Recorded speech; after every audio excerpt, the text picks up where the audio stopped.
आप सभी को नमस्कार। हम में से अधिकांश लोग हिडिंबा के बारे में इतना तो जानते हैं कि वह भीम की पत्नी थी और घटोत्कच की माता थी, लेकिन जो नहीं जानते हैं वह यह है कि हिडिंबा का पूरा जीवन कैसा था। वास्तव में हिडिंबा का पूरा जीवन करुणा और प्रेरणा से भरा हुआ था, लेकिन जितना दुख उसने देखा उससे कहीं अधिक आत्मसम्मान पूर्वक उसने अपने जीवन को जिया। और जब भगवान श्री कृष्ण के सामने वह मृत्यु को गले लगा रही थी तो उसके चेहरे पर वही आत्मसम्मान का गर्व झलक रहा था। तो क्या है हिडिंबा के जीवन की पूरी कहानी? आइए विस्तार पूर्वक इस वीडियो में जानने का प्रयास करते हैं। हिडिंबा एक राक्षसी थी। राक्षसी यानी राक्षस कुल में उत्पन्न कन्या। कहते हैं कि रावण ने इस कुल की स्थापना समाज में दबे कुचले तथा पिछड़े लोगों को मुख्य धारा के समान स्वतंत्रता दिलाने के लिए किया था, लेकिन उसके ही जीवन काल में राक्षस इतने संख्या में हो गए, इतने क्रूर हो गए कि लोकमानस में राक्षस शब्द ही एक अपशब्द का सूचक बन गया था। ऐसे में उस कुल में उत्पन्न किसी कन्या को कोई अच्छी कन्या क्यों कहेगा? हिडिंबा की माता एक भद्र महिला थी। उनके मन में हमेशा ही परोपकार से भरे ख्याल उठते। वे चाहती थीं कि लोक का कल्याण कर सकें, लेकिन वे एक राक्षसी थीं, इसीलिए मनुष्यों की तरफ से उन्हें कभी भी आदर प्राप्त नहीं हुआ। और चूंकि उनका मन कोमल था, इसलिए अपने समाज के अंदर, राक्षस समाज के अंदर भी उन्हें कभी भी पूर्णतः वह इज्जत नहीं मिली जिसकी वह हकदार थीं। जब उनका पहला पुत्र हुआ तो पति ने उस पुत्र को तो बड़े प्रेम से अपना लिया क्योंकि वह उसका वारिस था, लेकिन उसने अपनी पत्नी को वह हक कभी नहीं दिया जिसकी वह वास्तव में अधिकारी थी। धीरे धीरे एक समय के बाद उनके गर्भ में फिर से जीवन के लक्षण प्रकट होने लगे। जब ज्योतिषियों ने इसके बारे में पता लगाया तो उन्होंने कहा कि आपके गर्भ में एक बालिका का आगमन हुआ है। माता यह सुनकर बड़ी प्रसन्न हुई। उन्होंने अपने मन की सारी कोमल भावनाएं अपनी पुत्री में स्थापित करने की ठान ली। वे नहीं चाहती थीं कि इस पुत्री के पिता की क्रूर छाया इस पुत्री के व्यवहार पर पड़े, और इसीलिए वे यथासंभव अपने पति से और अपने समाज से दूर रहने का प्रयत्न करने लगी। जब गर्भ पूरा हुआ और जन्म देने का समय आया तो भी हिडिंबा की माता ने एक ऐसे जगह का चुनाव किया जहां पर निर्जनता थी। वे नहीं चाहते थे कि पुत्री के जन्म के समय कोई भी राक्षस उस तरफ रहे जिसका प्रभाव इसके जीवन पर पड़े या इसके संस्कारों पर पहली दृष्टि का प्रभाव पड़ सके, और इसीलिए उस निर्जन वन में उन्होंने अकेले ही अपने प्रसव को संपूर्ण करने की ठान ली। प्रसव का समय किसी भी स्त्री के लिए पीड़ादायक होता है और वहाँ उसे निर्जन में कोई सहारा भी नहीं था। कहते हैं कि हिडिंबा की माता ने उस निर्जन में एक ठूंठ को पकड़कर हिडिंबा को जन्म दिया। हिडिंबा के जन्म देते ही उस ठूंठ में से पल्लव निकल आए। इसे देखकर माता ने उस नवजात बालिका का नाम रखा पल्लवी, क्योंकि वह द्वापर का समय था और स्त्रियों का अपना अलग व्यक्तित्व नहीं माना जाता था, इसलिए पल्लवी नाम से उसे कोई नहीं बुलाता था। वह सदैव ही हिडिंब की छोटी बहन हिडिंबा रही। उसका अपना नाम उसके भाई के नाम से अर्थ पाता था। पल्लवी धीरे धीरे बड़ी होने लगी। माता ने उसे तमाम तरह की शिक्षाएं दी तथा उसके मन में सदाशयता के बीज बो दिए। उसे परोपकार की बातें सिखाती और सच्चरित्रता के अंकुर उसके मन में बोती रहती थीं। लेकिन कहते हैं कि काल बड़ा क्रूर होता है। पल्लवी अभी 10 वर्ष की भी नहीं हुई थी कि उसकी माता का देहांत हो गया। पल्लवी के पास अपने पिता और अपने भाई को छोड़कर कोई भी सहारा नहीं बचा। पल्लवी बड़ी कुशाग्र बुद्धि की थी और राक्षसों में स्त्रियों को थोड़ी अधिक स्वतंत्रता दी जाती थी, इसलिए पिता ने पल्लवी को पढ़ने के लिए भेजा। अब चूंकि पल्लवी कुशाग्र बुद्धि की थी, इसलिए जल्दी ही उसने आसुरी विद्या, राक्षसी विद्या, मायावी विद्या और वैद्यक विद्या आदि में महारत हासिल कर लिया। कालांतर में उसके पिता का देहांत हो गया और वहाँ का राजा बना उसका भाई हिडिंब। हिडिंब अपने पिता से भी अधिक क्रूर था। उसके मन में कहीं भी परोपकारिता की भावना थी ही नहीं। उसके मन में थोड़ी सी भी कोमलता नहीं बची थी। वह मनुष्यों से नफरत करता था। वह उन्हें कच्चा खा डालता था। पल्लवी का मन यह सब देखकर घृणा से भर जाता। वह यथासंभव अपने भाई को रोकने का प्रयास करती, लेकिन उसका भाई उसके वश में नहीं था। वह वहाँ का राजा था और पल्लवी एक स्त्री थी, लेकिन उसका भाई पल्लवी को भी नहीं रोकता था, क्योंकि पल्लवी मायावी विद्या में इतनी प्रवीण थी कि वह अपने राज्य के संचालन को चलाने के लिए पल्लवी की सहायता चाहता था। इसलिए कभी कभी पल्लवी की कठोर बातों को वह सुनकर सह लेता। इसी तरह समय बीतता रहा।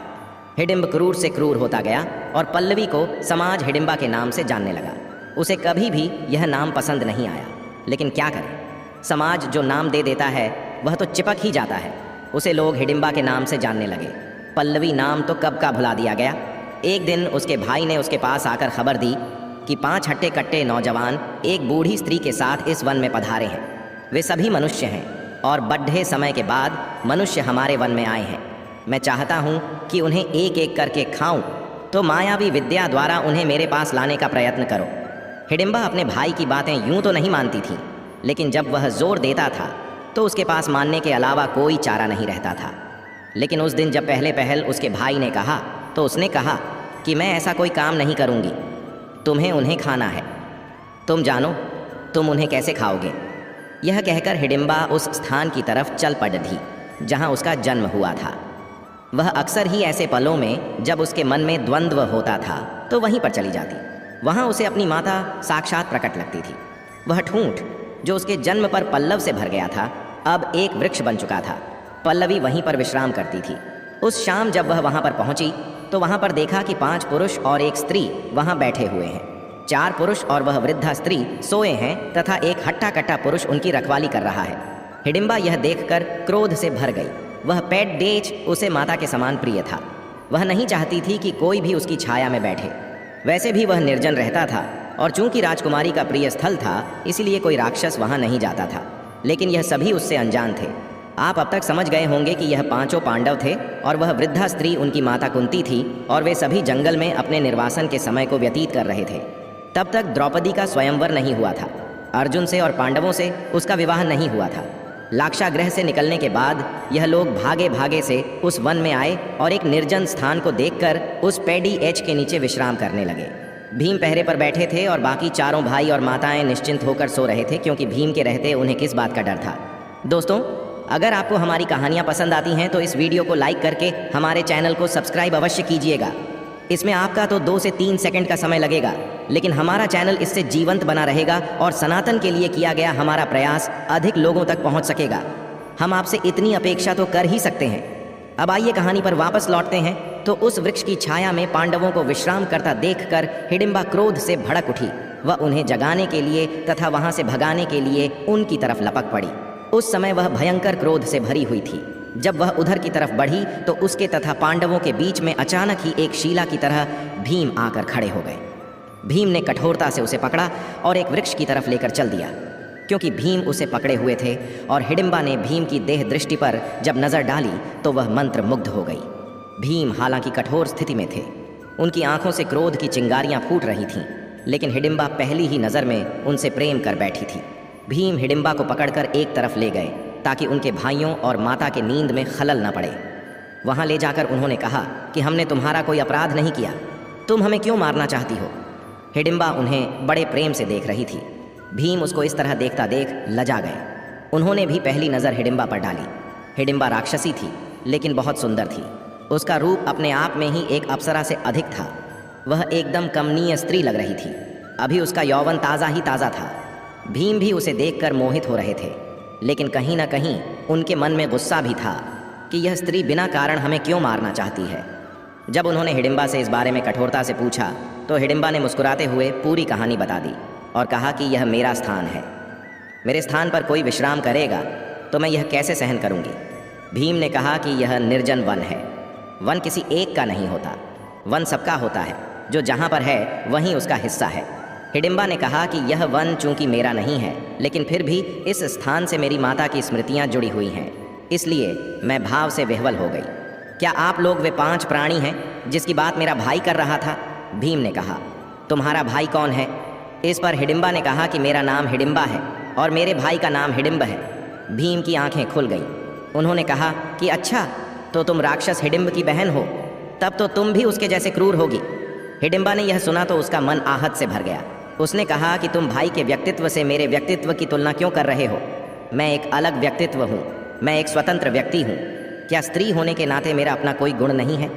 यह सुनकर भीम ने कहा कि लेकिन जिस तरह तुम मेरे भाइयों और माता पर झपटी थी, यह देखकर तो ऐसा ही लग रहा है कि तुम भी अपने भाई की तरह क्रूर हो। तब हिडिंबा की बड़ी बड़ी आंखों से आंसुओं की 2 बूंदें टपक पड़ी। स्त्री की आंख में आंसू पुरुष को पिघला देने के लिए काफ़ी होते हैं। हिडिंबा ने कहा कि मैंने तुम्हें अभी बताया कि उस स्थान से मेरी माता की स्मृतियाँ जुड़ी हुई हैं, तुम फिर भी नहीं समझ रहे हो। भीम ने कहा, मैं समझ रहा हूँ, अब तुम जा सकती हो। हिडिंबा वहाँ से चली गई और उसके मन में भीम के प्रति स्नेह उमड़ गया। इधर भीम भी इस प्रथम दृष्टि के प्रेम प्रभाव से उबरे नहीं थे। वे वहाँ रात में पहरे पर बैठे रहे और बार बार उनकी आंखों के सामने हिडिंबा की आंखों के वे आंसू झलमला आते हुए दृष्टिगोचर होते रहे। अगले दिन फिर शाम हुई। शाम के समय हिडिंबा वहाँ पर आई। भीम से उसने वार्तालाप किया। दोनों ने प्रेम का इजहार किया और भीम ने कहा कि मैं तुम्हें प्रेम करने लगा हूँ, लेकिन मैं विवश हूँ। मैं अपनी माता की आज्ञा के बिना किसी भी स्त्री से संबंध नहीं बना सकता हूँ, इसलिए तुम मुझे क्षमा करना। लेकिन फिर भी चूंकि मैं प्रेम करता हूँ, इसलिए मैं तुमसे कह देता हूँ, ताकि बाद में मेरे मन में निराशा न रहे कि मैंने प्रेम को व्यक्त नहीं किया था। हिडिंबा ने कहा कि मैं भी तुमसे प्रेम करती हूँ, लेकिन एक दिक्कत है, मैं तुमसे प्रेम व्यक्त भी कर सकती हूँ और प्रेम का प्रस्ताव तुम्हारी माँ के सामने लेकर भी जा सकती हूँ, लेकिन मेरा भाई तुम लोगों को खाना चाहता है और वह जल्द ही तुम पर आक्रमण करेगा। मैं इसी दुविधा में हूँ कि मैं क्या करूँ। इतना सुनने के बाद भीम ने कहा कि इसमें फिर दुविधा की क्या बात है, वह तुम्हारा संबंधी है, तुम उसका पक्ष लो, लेकिन मैं अपने संबंधियों की रक्षा करूँगा।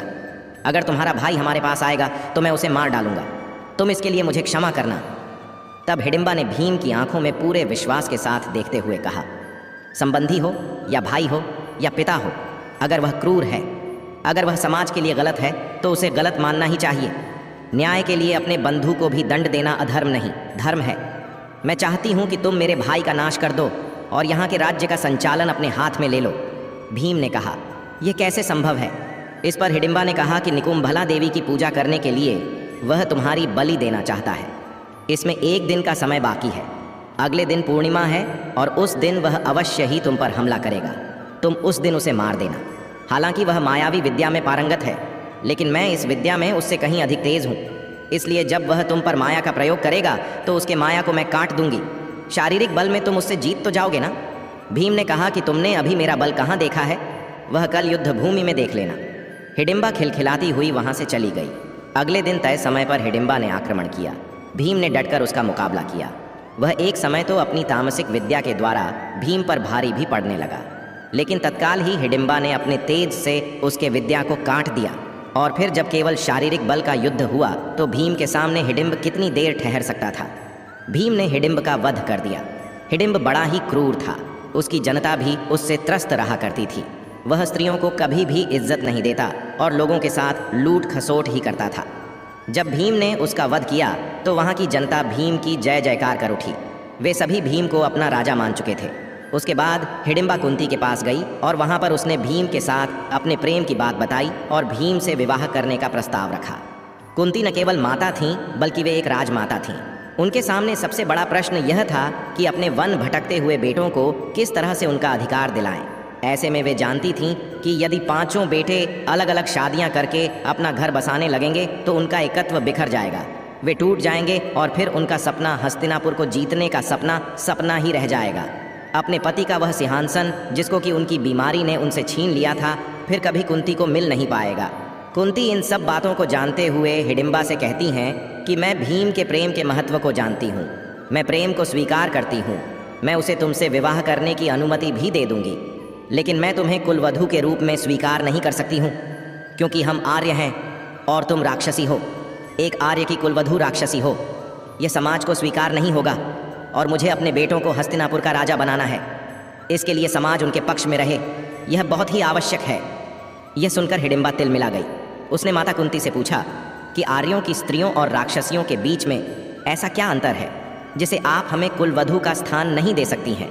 तब माता कुंती ने कहा था कि राक्षस यहाँ अनेक विवाह करते हैं, वे अनेक पति रख सकते हैं, लेकिन आर्य स्त्री सिर्फ एक पति रखती है। तब हिडिंबा ने व्यंग में भरकर कहा कि यदि स्थिति ऐसी आ जाए कि माता, तो आप स्वयं से किसी आर्य स्त्री को बहुत पतियों के साथ विवाह करने की अनुमति दे सकती है। हिडिंबा अपने हृदय में बहुत ही सुरक्षित थी। शायद उसी की बात कुंती के अंदर घर कर गई और बाद में द्रौपदी को यह अभिशाप मिला या वरदान मिला, जो भी आप कह लें कि वह अनेक पतियों की पत्नी बनी। हिडिंबा प्रेम में थी, उसने माता कुंती की हर एक बात को स्वीकार कर लिया। भीम से उसने विवाह किया। वह जानते थे कि जब तक वनवास का समय है तभी तक भीम उनके पास है। वह कभी कुलवधू नहीं बन पाएगी, लेकिन वह चाहती थी कि जितने भी समय भीम उसके पास रहें वह अपने जीवन को संपूर्णता से जिए। उसकी करुणा का कोई अंत नहीं है, क्योंकि वह जानती है कि वह जिससे प्रेम करती है वह तुरंत ही चला जाएगा, लेकिन फिर भी वह टूट कर प्रेम करती है। एक आत्मसम्मान से भरी हुई स्त्री अपने आत्मसम्मान को दांव पर लगाकर अपने प्रेम को पाती है। प्रेम के लिए अपने आत्मसम्मान का बलिदान करती है, लेकिन वह जानती है कि यह सब करने के बावजूद वह प्रेम को सिर्फ कुछ क्षणों के लिए ही पा सकती है, पूरे जीवन के लिए नहीं। भीम और हिडिंबा का प्रेम परवान चढ़ता रहा। वनवास का समय पूरा होने में अभी वक्त था। वहाँ पर समय व्यतीत करते हुए हिडिंबा के गर्भ में एक जीवन की भी संरचना हुई। कालांतर में एक बच्चा हुआ जिसके सर पर कोई बाल ही नहीं था। उसका सर ऐसा लगता था जैसे उल्टा हुआ गड्ढा हो घाट। उत्कर्ष कच्छ होता है। बाल उस लड़के का नाम घटोत्कच इसीलिए रखा गया क्योंकि घड़े जैसा घट के जैसा उसका सिर था और उस पर कोई भी कच्छी या बाल नहीं थे।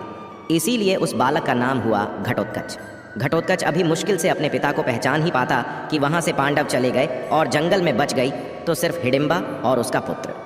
हिडिंबा जानती थी कि यह विवाह लंबा होने वाला है, लेकिन उसके हृदय में कहीं एक बात यह थी कि भीम उसे प्रेम करते हैं। भीम जरूर समय समय पर उसकी खबर लेंगे, लेकिन भीम राजनीति में उलझे हुए थे। उनके सामने बहुत लक्ष्य थे। वह हिडिंबा को एक तरह से भूल ही गए। फिर उड़ते हुए खबर मिली हिडिंबा को कि 5 पतियों की पत्नी द्रौपदी हो गई हैं। भीम भी द्रौपदी से प्रेम करने लगे हैं और फिर द्रौपदी के चीरहरण का वह हृदय विदारक प्रसंग सुना। हिडिंबा ने पहले तो उसका मन पांडवों के प्रति क्रोध से भर गया कि कैसे धर्मराज अपनी स्त्री को दांव पर लगा सकते हैं। फिर द्रौपदी की पीड़ा उसके मन में फैलती चली गई। लेकिन जब कुछ दिन और बीते तो उसके मन में फांस की तरह सिर्फ एक बात चुभती रही। वह थी भीम की प्रतिज्ञा। भीम द्रौपदी के प्रेम में पड़े हुए थे। वे हिडिंबा को भूल गए थे। हिडिंबा द्रौपदी से कोई भी सौतियाँ डाह नहीं रखती थी, लेकिन भीम का प्रेम उसको ना मिलना उसे हमेशा से खलता रहा। जब दोबारा पांडव वनवास में गए तो उस समय द्रौपदी भी उनके साथ थी। तब भीम को अपने पुत्र घटोत्कच की याद आई। कारण था हिमालय को पार करने के लिए उन्हें मायावी शक्तियों की ज़रूरत थी और इसलिए उस घने वन प्रदेश और कटीले पर्वतों से भरे हुए मार्ग को पार करने के लिए उन्होंने अपने पुत्र घटोत्कच को बुलाया। लेकिन उस समय भी महाभारत में जिक्र आता है कि उन्होंने हिडिंबा का कहीं भी नाम नहीं लिया, न ही हिडिंबा के नाम कोई संदेश भेजा। हिडिंबा अपने हृदय में जलन महसूस करती हुई और भी गल गई। घटोत्कच अपनी माता के पास आज्ञा लेने के लिए जाता है। घटोत्कच ने कहा कि माता, अगर आप नहीं कहेंगे तो मैं नहीं जाऊंगा। लेकिन हिडिंबा जानती थी कि घटोत्कच अपने पिता को बहुत प्रेम करता है। वह आज्ञा देगी तो घटोत्कच रुक तो जाएगा, लेकिन उसका हृदय इस स्थिति को स्वीकार नहीं करेगा। इसलिए हिडिंबा ने बाहर से हंसते हुए और अंदर से जार जार आंसू बहाते हुए अपने पुत्र को वहां जाने की अनुमति दे दी। उसके बाद फिर भीम उन्हें भूल गया और भीम को दोबारा अपने पुत्र की याद आई। महाभारत के युद्ध में तब तक घटोत्कच का विवाह अहलावत से हो चुका था और उसके 3 पुत्र भी हो गए थे। बर्बरीक, अंजन प्रवाह और मेघवर्ण घटोत्कच अपने पुत्र अंजन पर्वत के साथ उसे युद्ध में भाग लेने के लिए गया और कर्ण के हाथों मारा गया। यह खबर आप जानते ही होंगे। फिर अपनी माता से अनुमति लेकर बर्बरीक वहाँ पर गए और बर्बरीक की कथा भी आप जानते हैं कि किस तरह कृष्ण जी ने उनका गला काट दिया। घटोत्कच का पुत्र अंजान प्रवाह अश्वत्थामा के हाथों मारा गया। अंत में जब युद्ध समाप्त हुआ तो वहाँ पर हिडिंबा एक बार फिर युद्ध भूमि में जाती है। वहाँ पर उसने द्रौपदी को अपने गले से लगाया। फिर भीम की तरफ रुष्ट भरी नज़रों से देखा और अपने पुत्रों की लाशों को अपने सीने से चिपटाकर रो पड़ी। अंततः वह कृष्ण के पास गई। कृष्ण ने पहली बार उसे पल्लवी के नाम से पुकारा। हिडिंबा, जो खुद ही अपना नाम भूल चुकी थी, उसका पल्लवी के नाम से पुकारा जाना अंदर तक आह्लादित कर दिया। कृष्ण ने कहा कि पल्लवी, तुम देवी हो, तुम इस जगत में देवी के रूप में पूजी जाओगी। और दोस्तों, आज भी उत्तराखंड में हिडिंबा देवी का मंदिर है और वहाँ पर हिडिंबा देवी की पूजा होती है। लेकिन फिर पल्लवी के मन में जीने की इच्छा समाप्त हो चुकी थी। उसने कृष्ण से कहा, कृष्ण, मुझे मुक्ति दीजिए। और फिर कहते हैं कि हिडिंबा अपने अंदर की अग्नि को प्रज्वलित करके उस अग्नि में अपने शरीर को भस्म कर देती है और श्री कृष्ण में विलीन हो जाती है। तो यह थी हिडिंबा की पूरी कहानी। उम्मीद है आपको यह पसंद आई होगी। जैसी भी लगी वह कमेंट बॉक्स में आप अवश्य बताइएगा। मिलते हैं अगले वीडियो में अगली कहानी के साथ। तब तक के लिए नमस्कार।